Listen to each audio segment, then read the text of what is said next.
Hey everyone, this is Rocky, and in this video I will show you some quick tips for creating effective slides for your presentations.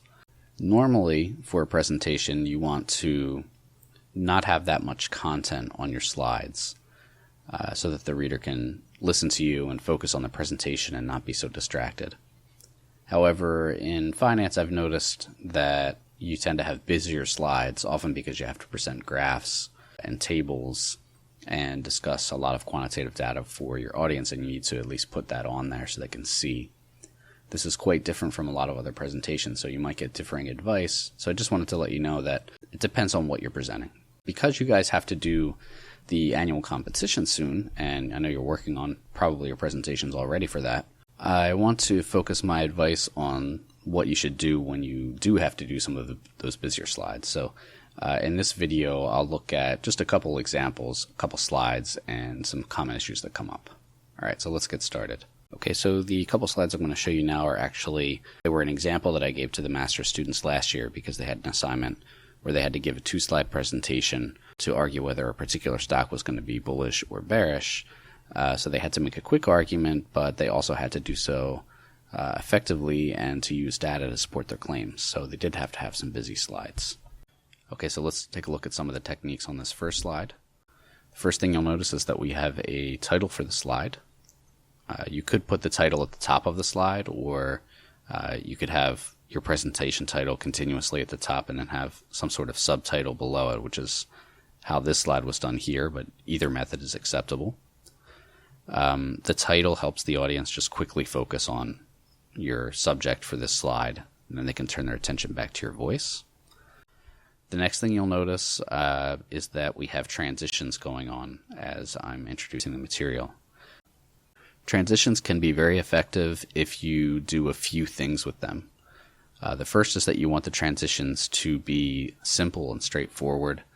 I don't recommend using the elaborate spinning, bouncing text, lots of noise, and flurries of motion because they can be distracting. But if you use simple up to down or left to right movements or vice versa, or simple appear or disappear, those can be quite effective. You also want to keep the transitions short, so probably under a second in duration. And third, you have to ensure that the transitions coincide with your voice delivery. So if you have a remote or a mouse that you're using, you would have to practice your presentation to make sure that you were delivering the content and activating the transitions at the correct times. That's actually not too bad to do if you practice your presentation. Okay, so the next thing you'll notice is that this slide breaks up the content into areas or quadrants. You don't always have to use shapes or borders necessarily, but you do want to use sufficient white space or empty space between the elements so that the reader can see where one piece of content ends and another piece of content begins. So if you have a table in the top left, for example, you would just want to make sure there's enough space between that table and the surrounding text or surrounding list or additional tables so that the reader can see where one piece ends and the other piece begins. For example, so that they see that a bulleted list isn't part of the table. And you can combine this judicious use of white space with color schemes on your tables so that each piece of content stands out, but make sure that you use consistent professional looking colors. Okay, another technique that you'll notice on the slide is that there are images accompanying the content. You don't always have to do this, but images can be a very effective way of expressing content quickly, so the audience can understand. For example, perhaps if you're talking about electric cars, if you have a picture of an electric car, then it's immediately apparent what you're talking about.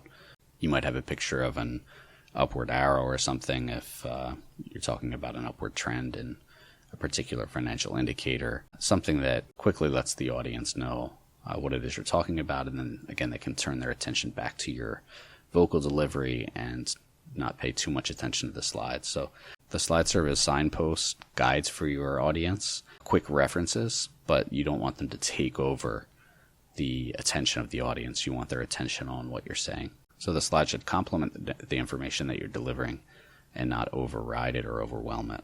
Okay, another technique that we have here is a bulleted list. And bulleted lists can be quite effective in delivering several pieces of information quickly. and easily for the audience. A few notes about bulleted lists. You want to keep the lists relatively short, so I would say no more than 6 bullets for each list. Probably you want to have at least 2 or 3 bullets, or else the list probably isn't needed. So like a 1 bullet list doesn't make much sense. You wouldn't need a bullet there.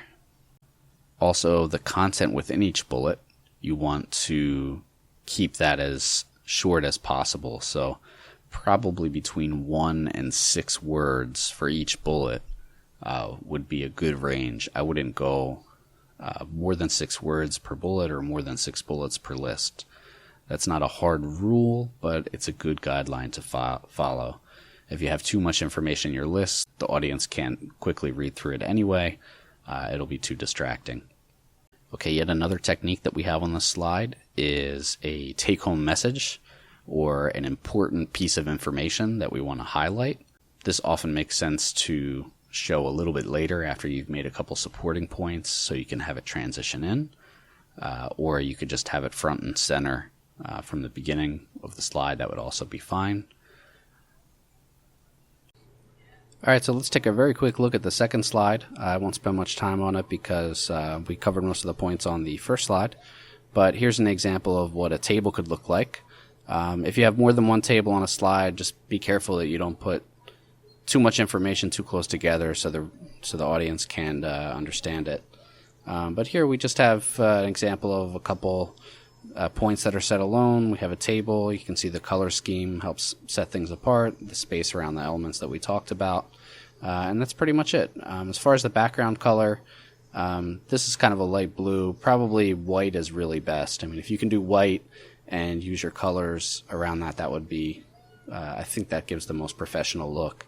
If you do a color, I picked one on purpose for this just to show you, you don't want to do anything too crazy. Like I mentioned earlier in the video, don't do some bright orange or bright yellow or some very dark colors that you can't read. Sometimes black is okay if you use white text, but then it can get complicated to present other material, so be careful with black as well. If you're in doubt, just go with white. I think it's the easiest to deal with, and it tends to look the best anyway.